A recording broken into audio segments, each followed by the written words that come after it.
శ్రీ గురుభ్యో నమః. ఓం సదాశివసమారంభాం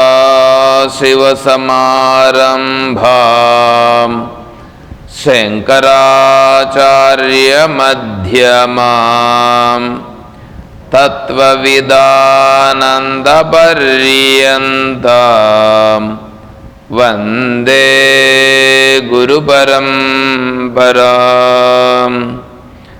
ఓం శ్రీ గురుభ్యో నమః.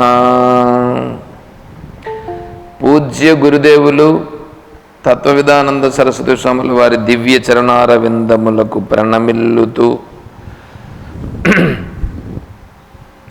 పరిపూర్ణ పరబ్రహ్మస్వరూపులకు ప్రియాత్మ బంధువులారా, ఓం శ్రీ గురుభ్యో నమః. మనం ప్రశ్నోత్తరి విచారించుకుంటున్నాం. ప్రశ్నోత్తరిలో 25వ శ్లోకంలో మనం ఉన్నాం. కే దస్యవః సంతి కువాసనాఖ్యాః కః శోభతే యః సదపి ప్రవిద్యః మాతేవ కాయా సుఖదా సువిద్యా కిమేధతే దానవశాత్ సువిద్యా.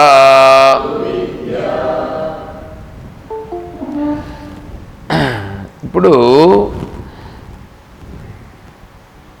దస్యవః దొంగలు. దొంగలు దొంగలు ఎవరు? దొంగలు ఎవరంటే, నేను ఇప్పుడు మనం మాట్లాడుకుంటా ఉండేది లోకంలో ఉండే దాని గురించి మాట్లాడుకోవట్లా. 25వ శ్లోకం ప్రశ్నోత్తరి, మీరు దాన్ని గుర్తుపెట్టుకోవాలా. ప్రశ్నోత్తరిలో 25వ శ్లోకంలో ఉన్నాం. అంటే 24 శ్లోకాలు తట్టుకొని వచ్చినాను. 24 శ్లోకాలు చెప్పుకొని వచ్చినారు గురువు గారు. ఈ స్థితిలో ఉన్నాం. అంటే మన మైండ్ నాటికి తెచ్చుకోవాలి. ఇప్పుడు తత్వస్వరూపుడు నేను. నేను శరీరమా? నేను శరీరమా? కాదు. పోనీ ఇంద్రియాలా? కాదు. పోనీ ప్రాణమా? కాదు. పోనీ మనస్సా? కాదు. మరి నేనెవరు?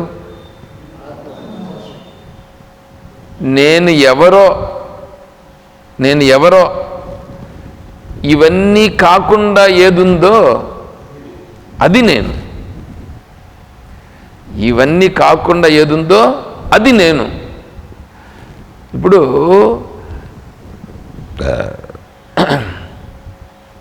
యూనివర్సిటీలో చదువుకుంటాం. యూనివర్సిటీలో చదువుకుంటే మనకేమవుతుందంటే, మనం ఏదో ఒక గ్రూప్ని తీసుకొని ఆ గ్రూప్లో మనం డిగ్రీ చేస్తే వాళ్ళు పట్టా ఇస్తారు. ఆ విధంగా ఏమన్నా ఇక్కడొచ్చి ఇది నేను శరీరం కాదు, నేను మనసు కాదు, నేను ప్రాణం కాదు, నేను బుద్ధి కాదు అని చెప్తే ఇది కూడా ఒక పట్టా, అట్లాంటి పట్టా అనుకుంటున్నారా? ఇదేమన్నా అట్లాంటి పట్టా కాదు. ఎందుకంటే అట్లాంటి ఆ డిగ్రీ ఇచ్చినారని అనుకోండి, ఆ డిగ్రీ పెట్టుకొని ఆ డిగ్రీని మనం అక్కడక్కడ చూపించి ఉద్యోగాన్ని సంపాదించుకోవచ్చు.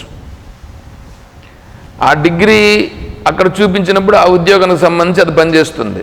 మళ్ళీ బయట వచ్చిన తర్వాత మన ఇది పనిచేస్తుంది.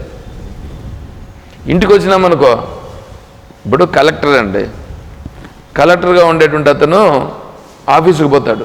ఆఫీసుకు పోతే ఆఫీసులో ఎట్లుంటుంది చెప్పండి కలెక్టర్కి? ఎందుకంటే ఇంటి దగ్గర నుంచినే ఇతని యొక్క ఒక బ్రీఫ్ కేస్ తీసుకునేదానికి ఒక అటెండర్ ఉంటాడు. డ్రైవర్ ఒకడు ఉంటాడు, కారు తీసుకొని వచ్చి అతనే పెడతాడు. ఇతను ఏం లేదు, అంత రెడీగా ఉంటే వాళ్ళు వచ్చి వాళ్ళు ఇవన్నీ రెడీగా మనం పెట్టినామంటే వాళ్ళు తీసుకుపోతారు. ఇప్పుడు వెళ్తాడు, వెళ్ళి కారులో కూర్చుంటాడు, కార్ డ్రైవర్ తీసుకుపోతాడు, ఆఫీస్కి వెళ్తాడు. ఆఫీస్కి వెళ్తే అక్కడ అన్నీ సెర్చ్ చేసి పెట్టుంటారు. పోయేది చైర్లో కూర్చుంటాడు, కూర్చొని ఏమేమి పనులు జరుగుతున్నాయి అందరినీ వాళ్ళు వస్తారు, అందరు ఆఫీసర్లు ఇతని దగ్గరికి వస్తారు. ఈయన అన్ని సంతకాలు పెట్టడం ఏదో ఉంటుంది. ఈయనంతా అయిన తర్వాత మళ్ళీ భోజనానికి, అక్కడ మధ్యాహ్నం భోజనం కూడా వేరే వాళ్ళే వడ్డిస్తారు. ఈయన తింటాడు, ఇంటికి వస్తాడు. మళ్ళీ సాయంకాలం ఇంటికి వచ్చి ఈ కోటు గీటు అవన్నీ తీసి ఆడబెట్టేసి భార్య ఉంటుంది, ఏమండి కాఫీ ఇవ్వండి అంటాడు. కాఫీ తీసుకొస్తుంది, ఇస్తుంది. కూర్చుంటాడు, కూర్చొని ఆమె ఏదో చెప్తుంది, ఏమంటే ఈరోజు బాబు ఉన్నాడు, బాబు స్కూల్లో ఏదో జరిగింది, వాటికి ఏదో నేను కలెక్టర్ ఇక్కడ అంటే, నీ కలెక్టర్ తీసి ఆడబెట్టు, ఇప్పుడు ఎవరు నువ్వు? నా మొగుడు నువ్వు నన్ను పెళ్లి చేసుకున్నావు లేదా? నా మొగుడు నువ్వు నేను చెప్పినట్టే అంటుందా అందా? నేను కలెక్టర్ ఇక్కడ, నీ కలెక్టర్ తనం తీసాడు అన్న పెట్టుకోపోయి అన్నా కదా. సరే అమ్మ దగ్గరికి పోయినాడు అనుకో, అమ్మ దగ్గర పోయి అమ్మను మాట్లాడతాడు. అమ్మ ఏమ్మా ఎట్లుంది, ఏం పరిస్థితి, ఏదో అమ్మ కూడా చెప్తుంది అనుకో. నేను కలెక్టర్, నేనేను మాట్లాడేది అని అన్నాడు అనుకో, నువ్వు కలెక్టర్ అయితే నాకేంటిరా అంటుందా అందా అమ్మ? నువ్వు కలెక్టర్ అయినా తల్లికి కొడుకే, దేవుడు కూడా తల్లికి కొడుకే.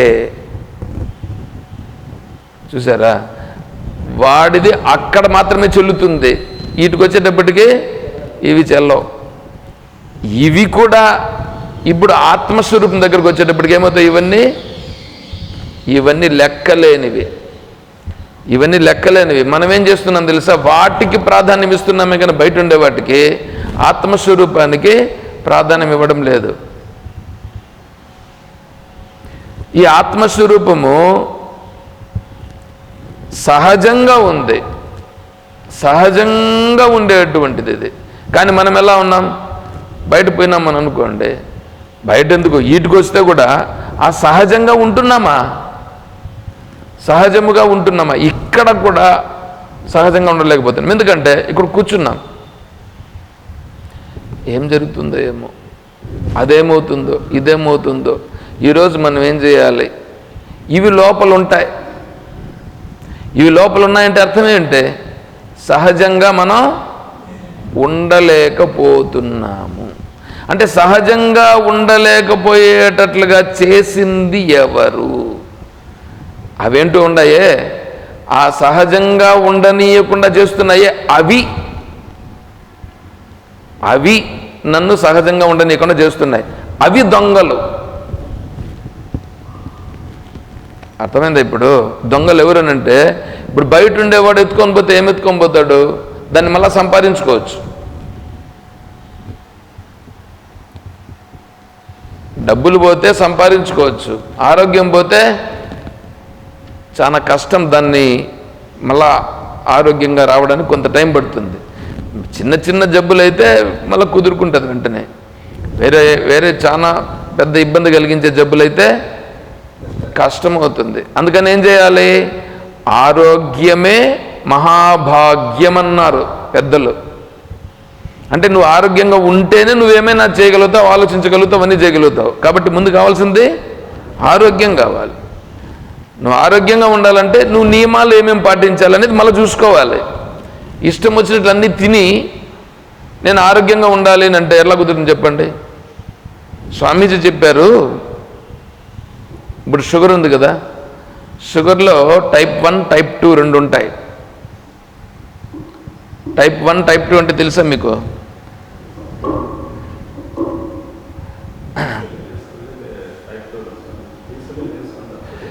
హెరిడిటీ నుంచి వస్తుంది. హెరిడిటీ అంటే ఏమంటే వంశపారంపర్యంగా వస్తుంది, జీన్స్. ఇప్పుడు తండ్రికి ఉంటుంది, వాళ్ళ తండ్రికి ఉంటుంది, వాళ్ళ నుంచి వస్తుంది. అది వస్తే టైప్ 1. టైప్ 2 అంటే ఏంటంటే నువ్వు తినే ఆహార పదార్థాలను బట్టి నీకు షుగర్ వస్తుంది. మీ నాన్నకు కానీ మీ అమ్మకు కానీ లేదు, వాళ్ళ అమ్మకు వాళ్ళ నాయనకు కూడా లేదు, కానీ నీకు వచ్చింది. కారణం ఏం తెలుసా? నువ్వు తినిన ఆహార పదార్థాలను బట్టి వచ్చింది. ఇది టైప్ 2. కాబట్టి ఈ టైప్ 2ను తగ్గించుకోవడము నువ్వు తినే ఆహార పదార్థాలను కంట్రోల్ చేస్తే షుగర్ని కంట్రోల్ చేయొచ్చు. టైప్ 1 హెరిడిటీ నుంచి వచ్చిందని అనుకోండి, దానిని కూడా నువ్వు ఆహార పదార్థములు తీసుకునే దాంట్లో మెయింటైన్ చేస్తే నువ్వు దాన్ని కూడా కంట్రోల్ చేయొచ్చు. ఇంజక్షన్లు వేసుకోకుండానే కంట్రోల్ చేయవచ్చును. ప్రూవ్ అయిండేటివే మనం చెప్తున్నాం, కానీ ప్రూవ్ లేనివేం చెప్పట్లేదు.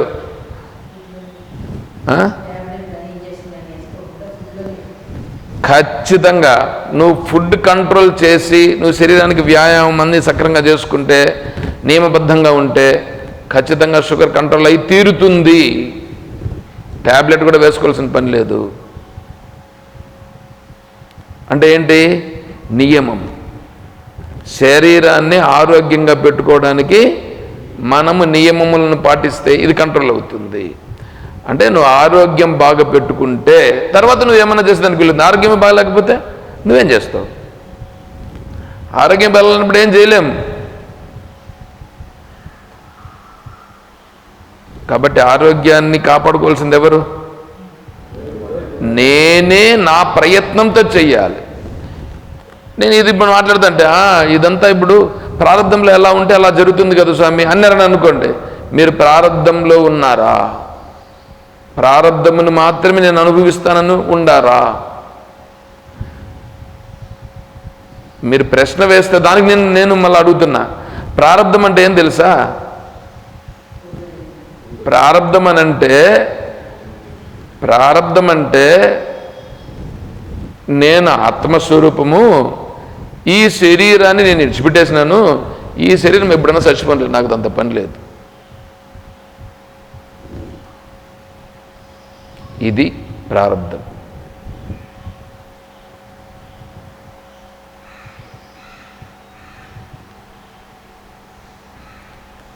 అంటే ఏమి? నేను ఆత్మస్వరూపం, ఈ శరీరం నేను కాదు, ఈ శరీరం చచ్చిపోయేదానికి రెడీగా ఉంది. ఈ శరీరము ఉండేది దేనికి? చచ్చిపోయేదానికి ఉంది. శరీరంతో నాకేం పని? నేను చెప్పింది ఏమన్నా మీకు అర్థమైందా? శరీరం నేను కాదు, మనసు నేను కాదు, ఏమీ నేను కాదు. నేనెవరు? నేను ఆత్మస్వరూపం ఉన్నాడు అంతే. ఈ శరీరం ఉంది మధ్యలో ఉందంతే. అలా ఉండడే వాడు ప్రారంధాన్ని అనుభవిస్తున్నవాడు. వాని స్థితిలో ఉండి మాట్లాడు నువ్వు. అప్పుడు నీకు శరీరానికి ఏమన్నా అయిందని అనుకో, అప్పుడు నువ్వేమన్నా అప్పుడు మాట్లాడితే నేను దాన్ని అంగీకరిస్తా. అప్పుడేముంటుంది మనకి చెప్పండి? ఆ స్థితిలో వాడికి ఏమి? వస్తే వచ్చుకోనిలే, వస్తే వస్తుంది పోతుంది అని ఉంటాడు. కానీ మనం ఆ స్థితిలో లేంగా. మనం ఏం చేయాలి? ఇప్పుడు నేను నా సహజత్వ స్థితికి నేను వెళ్ళాలి, నేను నా సహజత్వ స్థితిలో నేను ఉండాలి. అలా ఉండలేకపోతున్నాను అంటే ఈ దొంగలు వచ్చి ఈడ కూర్చొని ఉండాయి, ఈ దొంగలు నన్ను నా సహజత్వ స్థితిలో లేనికుండా చేస్తున్నాయి. చూసుకోండి. సరే, ఎందుకు స్వామి ఇవన్నీ మాకు చెప్తారు, బాగానే అర్థమవుతుంది అని అంటే సరే. అంటే నేను ఎప్పుడెప్పుడు ఉండాలి నేను సహజంగా? వాడు కలెక్టర్ ఉన్నాడు. కలెక్టర్ అయినటువంటి అతను ఎప్పుడు కలెక్టరు? ఆఫీసులో కలెక్టర్. ఇంటికి వస్తే కూడా ఇంటి దగ్గర నుంచి కలెక్టర్గా ఆదేశిస్తే ఆదేశాలు జరుగుతాయి, కాదని చెప్పట్లేదు. కానీ ఇంటి దగ్గర ఉండాల్సిన విధానంలో ఇంటి దగ్గర ఉంటాడు, బయట ఉండాల్సిన విధానంలో బయట ఉంటాడు. బెడ్రూమ్లో పడుకుంటున్నాడు అనుకోండి, ఇప్పుడు నేను కలెక్టర్ అని పడుకున్నాను అనుకో, ఎట్లా ఉంటుంది? అది కుదరదు. నువ్వు కలెక్టర్ అయినా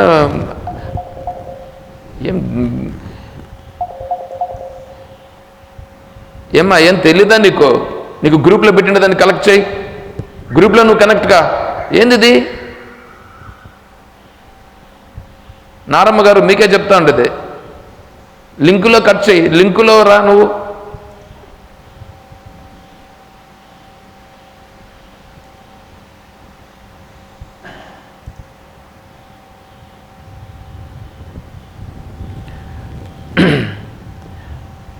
కాబట్టి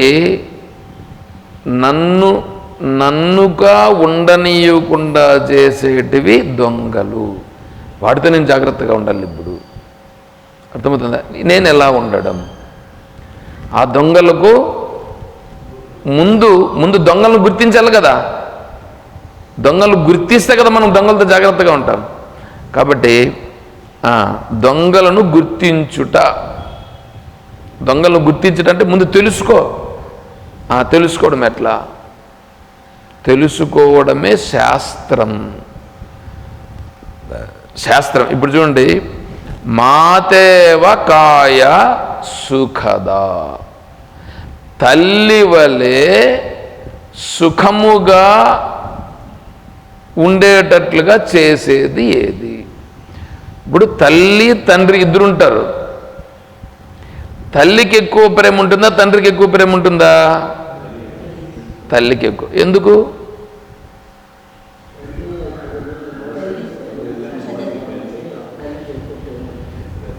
తండ్రి వాడు బాగుపడాలని చూస్తాడు. తల్లి వాని మీద ప్రేమ, తండ్రికి ప్రేమ ఉంటుంది, తల్లికి ప్రేమ ఉంటుంది, కాదని చెప్పట్లేదు. కానీ తల్లి ఎప్పుడు వాడిని ఏం చేస్తుందంటే, వాడంతే, అయినా సరే వాడు ఎన్ని తప్పులు చేసినా వాడికి దాన్ని ఏమంటారంటే, తల్లి పొట్టను చూస్తుంది, తండ్రి తలను చూస్తాడంతే. అంటే తలను చూడడం అంటే తలను ఎత్తుకొని తిరిగేటట్లుగా చూడాలా అనేటువంటిది తండ్రి భావన. తల్లి వాడెప్పుడు పొట్టకు హాయిగా తిని సుఖంగా ఉండాలా అనేది. ఇప్పుడు ఎన్ని చేసినా, ప్రపంచంలో ఎన్ని చేసినా దేనికోసం? కూటి కోసమే కోటి విద్యలు, అవునా? మరి ఆ కూడును పెడతా ఉంది కదా తల్లి. అంటే కూడును పెట్టి వాడు ఇంక పొట్టకు బాగా నిండిపోయింది అనుకో, దాని ఏమో కడుపు నిండితే కైలాసం. కడుపు హాయిగా నిండిపోయిందని అనుకోండి, ఫుల్గా తిన్నారనుకో భోజనం, ఏమవుతుంది మీకు? నిద్ర వస్తుంది. బాగా తింటే నిద్ర వస్తుంది. నిద్ర వచ్చిందంటే హాయిగా పడుకొని హాయిగా ఉంటారు. అంటే హాయిగా ఉండడం అనేటువంటి దానికి పొట్ట బాగా ఫుల్గా నిండితే అవుతుంది. అంటే నువ్వు హాయిదనానికి వెళ్తున్నావు. ఏమండి? తల్లి అది చూస్తుంది. ఇప్పుడు తల్లి అలా చూసింది, అది కొంతసేపు ఉంటుంది, మళ్ళీ కొంతసేపు తర్వాత మళ్ళీ మామూలుగా మళ్ళీ ఇబ్బంది పడుతూ ఉంది. ఇప్పుడు అలా కాకుండా తల్లి వలె నిన్ను నిరంతరము సుఖముగా ఉండేటట్లుగా చేసేది ఏది? ఏది చేస్తుంది? నువ్వు ఉద్యోగం చేస్తున్నావు అని అనుకోండి, ఉద్యోగం చేస్తే ఏమవుతుంది? డబ్బులు వస్తుంది. ఉద్యోగం చేస్తే డబ్బులు ఉంటే కావాల్సినవి తీసుకోవచ్చు కదా. ధనమూలం ఇదం జగత్, అవునా? అంటే డబ్బులుంటే అన్నీ అనుభవించవచ్చు. ఏమండి? ఇప్పుడు ఈయన భీష్మాచార్యులు వారు ఉన్నారే, భీష్మాచార్యుల వారు అర్జునుడు బాణాలు వేసి పడిపోయినాడు. బాణాల మీదనే కదా ఉన్నాడు, అంపశయ్యి పైన ఉన్నాడు, బాణాల పైన. ఇప్పుడు అంతా అయిపోయింది. ఇప్పుడు ధర్మరాజు గారు భీష్మాచార్యుల వారిని వెళ్ళి అడిగారు, మాకు ధర్మాల గురించి చెప్పండి. ఇప్పుడు ధర్మాలు చెప్పడానికి ఆయన మొదలు పెడతాడు, ధర్మాలన్నీ చెప్తాడు. ఇప్పుడు ద్రౌపది మాత అడుగుతుంది ఒక ప్రశ్న, ఇంత ధర్మాలు ఇట్లా చెప్తాండవి, ఇప్పుడు ధర్మాలు ఇప్పుడు చెప్తాన్నావు కదా, ఆనాడు ఈ ధర్మాలు నువ్వెందుకు చెప్పలేదు? ఏనాడు? వస్త్రాపహరణం చేసే రోజు ఈ ధర్మాలన్నీ ఆడబినాయి నీకు. ఈ పొద్దు మాత్రం పెద్దదిగా ధర్మాలను ఇంతగా చెప్తున్నావే. ప్రశ్న బాగానే ఉందా లేదా? అమ్మా, నువ్వు అడిగింది బాగానే ఉంది, నేను కాదని నేను చెప్పట్లేదు. నేను ఇప్పుడు ఎక్కడున్నాను? అంపశయ్య పైన. అంపశయ్య అంటే ఏముంది? అర్జునుడు వేసిన బాణములు. బాణాలు ఏంటివి? అర్జునుడు వేసిన బాణాలు. అవునా? అర్జునుడు ఎక్కడున్నాడు? శ్రీకృష్ణుని రథసారథిగా పెట్టుకొని ఈయన బాణాలు వేశాడు. ఈయన బాణం వేసిందంతా ఎక్కడి నుంచి వచ్చింది? కృష్ణుని నుండి వచ్చింది. కృష్ణుడి నుండి కదా వచ్చింది. అంటే ఈయన వెనకాల ఉండి కృష్ణుడు ముందరుంటే ఈయన వేసిన ప్రతి బాణము కృష్ణ స్వరూపంగా వచ్చి నన్ను ఛేదించి ఇప్పుడు ఈ బాణాలు. కృష్ణుడు అంటే ఎవరు? సాక్షాత్ పరమాత్మ. అవునా? అంటే పరమాత్మ స్వరూపమైన పరమాత్మ భావనలో కదా ఉన్నాడు ఇప్పుడు అర్జునుడు. జీవుడైనటువంటి వీడు పరమాత్మ భావనలో ఉండి ప్రయోగించిన బాణములు నా శరీరమును ఛేదించినవి. ఇప్పుడు ఆ శరీరము ఆ బాణముల పైన ఉన్నది ఇప్పుడు. అవునా? ఈ శరీరంలో ఉండే రక్తమంతా ఏమైంది? పోయింది. ఈ రక్తమంతా పోయింది. ఇప్పుడు కేవలం దేని మీద నిలబడి ఉన్నా? నేను బాణాలపై నిలబడి ఉంటా. అవునా? ఈ రక్తము ఇదంతా ఉన్నది చూడండి. ఫస్ట్లో నేను మాట్లాడలేను అని అన్నాడు భీష్మాచార్యులు వారు. శ్రీకృష్ణ పరమాత్మ నీకు మాట్లాడే సామర్థ్యాన్ని శక్తిని ఇస్తున్నాను, మీరు మాట్లాడండి అని అన్నారు. ఇప్పుడు ఆ శక్తి వచ్చింది. అంటే శ్రీకృష్ణ పరమాత్మ ఇచ్చినాడు అంటే దాన్ని మళ్ళా ఇంక మనం వేరే, అది కథ. అక్కడ శ్రీకృష్ణ పరమాత్మ ఇచ్చినంటే ఆత్మస్వరూపంగా ఆ శక్తి వచ్చింది. ఆత్మస్వరూపంలోకి వెళ్ళాడు. ఆత్మస్వరూప భావనలోకి వెళ్ళి ఆత్మస్వరూప భావనలో నుంచి చెప్పడం ప్రారంభించాడు. ఎవరు? భీష్మాచార్యులు వారు. ఆనాడు సభలో నేనున్నాను. సభలో ఉన్నాను కదా. సభలో ఉన్నానంటే ఆడుండే వాతావరణం అంతా ఏంటి? దుర్యోధనుని ప్రభావంతో ఉందా లేదా? దుర్యోధనుని ప్రభావంతో ఉన్నది వాతావరణం అంతా. సరే, నేను ఉన్నది ఆ రాజు, ఇప్పుడు అతనే కదా, ఆ రాజు ఆధ్వర్యంలో ఉన్నాను. నేను తినింది దుర్యోధనుని తిండి తిన్నాను. దుర్యోధనుని తిండి తినిన కారణం చేత దుర్యోధనుని భావం ఏమిటో ఆ భావము ఆ తిండిలో ఉంటుంది. ఆ తిండి ప్రభావం నా శరీరంలోకి చేరింది. నా శరీరంలో ఏర్పడిన రక్తం అంతా ఇప్పుడు ఎలా ఉంటుంది? వాడిని గురించి ఆలోచించేటట్లుగా ఉంటుంది. అంటే తిండి ప్రభావం చూడండి ఎంత పనిచేస్తుందో. ఏడంటే ఆడ, ఎవరంటే వాళ్ళదు, అరవడింటి పోతా అంటే బజ్జీలు తినడం, ఇంక అడన్న పోతా అంటే ఏమంటే అదంతా తినడం, ఈ పనికిరాని తిండ్లంతా ఎందుకు? వాడికి ఎట్లాంటి భావాలు ఉన్నాయి ఆ భావాలన్నీ వచ్చి దొంగలు తోలుతాయి మీ నెత్తిన, మీ మనస్సులో. అందుకే ఆహార శుద్ధౌ సత్వశుద్ధి, ఆహారమును శుద్ధముగా తినవలయును.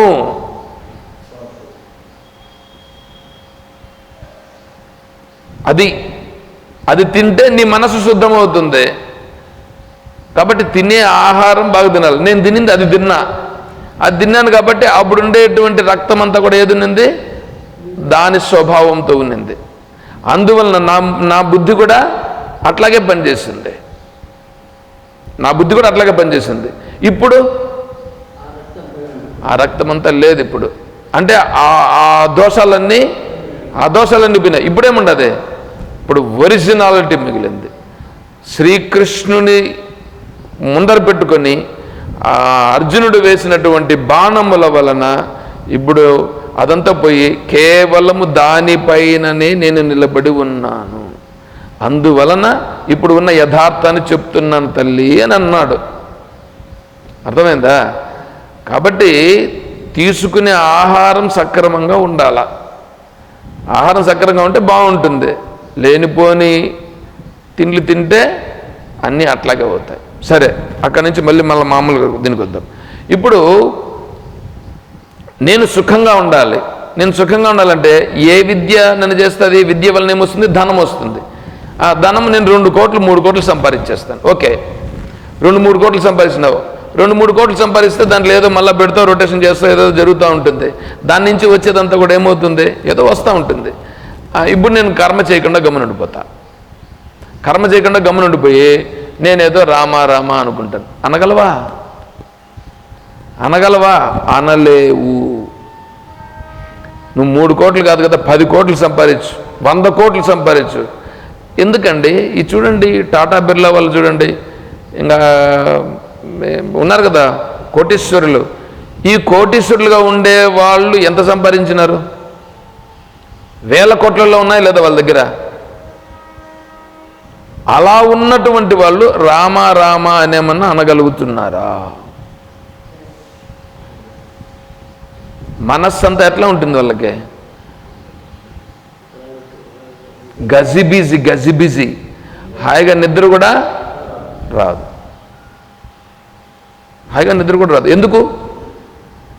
ఎందుకు ఆ రొటేషన్స్ అన్నీ ఏమేమి చేయాలనో, ఎట్ట చేయాలనో, ఏది ఎక్కడేమవుతుందో అన్నీ ఇట్లాగే ఉంటాయి. అందువలన మనశ్శాంతి అనేటువంటిది ఉండదు. నువ్వు కోట్లు సంపాదిస్తే మనశ్శాంతి రాదప్పా. నువ్వు కర్మ చేయకుండా గమనం కూర్చుంటే నీకు మనశ్శాంతి రాదు. కర్మ చేసి కర్మ లోతును తెలుసుకుంటే నీకు అప్పుడు కర్మలో నుంచి నేను ఎట్లా బంధింపబడతాను, కర్మలో నుంచి నేను ఎట్లా బయటపడాలి అనేది తెలిస్తే అప్పుడు నీకు వస్తుంది. కర్మతత్వం తెలుసుకోవాలి. కర్మతత్వం తెలిస్తే కర్మలో ఉంటూ నేను కర్మలో నిన్ను అంటుకోకుండా ఉండుట ఎట్లా,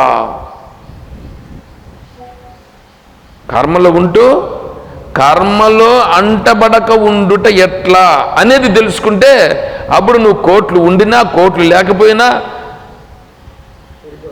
భోజనం ఉండినా భోజనం లేకపోయినా, ఉపనిషత్తు చెప్తుంది.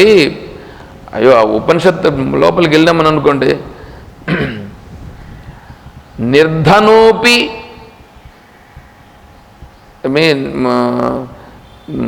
నిర్ధనోపి సదా తుష్ట.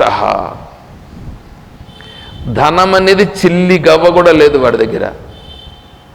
ధనం అనేది చిల్లి గవ్వలేదు. కానీ ఎలా ఉన్నాడంటే పెద్ద కోటీశ్వరుడు కూడా ఉండలేనంత హోదాలో హాయిగా ఉన్నాడు. అంత ఇదిగా ఉన్నాడు. కౌపీనవంత ఖలు భాగ్యవంత. కౌపీనం అంటే గోచుపోత పెట్టుకొని ఉంటే గోచుపోత పెట్టుకునే స్థితికి రావాల. ఏమండి, ఏమన్నా ఉండగలమా? కనీసం మనం ఉండే ప్రదేశంలోనైనా సరే, నా రూమ్లోనైనా సరే నేను గోచుపోత పెట్టుకుని నేను ఉండగలనా? గోచుపోతతో నేను ఉండగలనా? ఏమీ నాకు లేదు అని చెప్పి నేను ఉండగలనా? రమణ మహర్షుల వారు ఎలా ఉన్నారు? కేవలం గోచిపోతతో పెట్టుకొని వారు ఉన్నారు. ఉన్నారా లేదా? నేను అలా కొంతసేపు అయినా నేను ప్రాక్టీస్ చేయగలనా? కొంతసేపు ప్రాక్టీస్ చెయ్యాలి. నేనెవరు?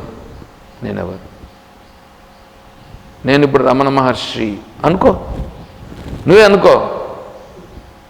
అవునండి, అనుకోని గోచపతి పెట్టుకొని కూర్చో. నీ రూమ్లో కూర్చో, ఎవరు లేరుగా, రూమ్ వాకిలు వేసుకో, గోచపతి పెట్టుకొని కూర్చో. నేను రమణ మహర్షిని. రమణ మహర్షి లాగా ఫీల్ కా. అర్థమవుతుందా? అంటే ఇప్పుడు ఏమవుతుంది? అన్నీ విడిచిపెట్టినాను. కొద్దిగా ప్రాక్టీస్ చేస్తున్నావు కదా. ఇప్పుడు ఈ విద్యలన్నీ ఏమైనా నీకు? ఈ విద్యలు ఉన్నాయి చూడండి. ఏ విద్యలు? ఈ బయట సంపాదించిన ఏదో డిగ్రీలు, పట్టాలు, దానివల్ల నువ్వు సంపాదించిన ధనము, ఇదంతా ఏముంది? ఏమైంది? అంతా లేదు. సరే, నిన్ను హాస్పిటల్లో, ఇప్పుడు హాస్పిటల్కి తీసుకెళ్ళారండి. హాస్పిటల్లో నువ్వు ఉన్నావండి, బెడ్ పైన ఉన్నావు. నిన్ను ఏవేవి రక్షిస్తాయి? నీ డిగ్రీలు రక్షిస్తాయా? నీ ధనం రక్షిస్తుందా? నీ భార్య రక్షిస్తుందా? నీ బిడ్డలు రక్షిస్తారా? నీ మనవలు రక్షిస్తారా? ఎవరు రక్షిస్తాడు? కేవలం బెడ్ పైన ఉంటేనే రక్షించలేదే. నువ్వు ఇంకా పోయే ప్రాణాపాన సమయం వచ్చిందే, ఆ సమయంలో ఎవరిని రక్షించగలుగుతారా? తర్వాత జన్మ వస్తుంది, ఆ జన్మను రాని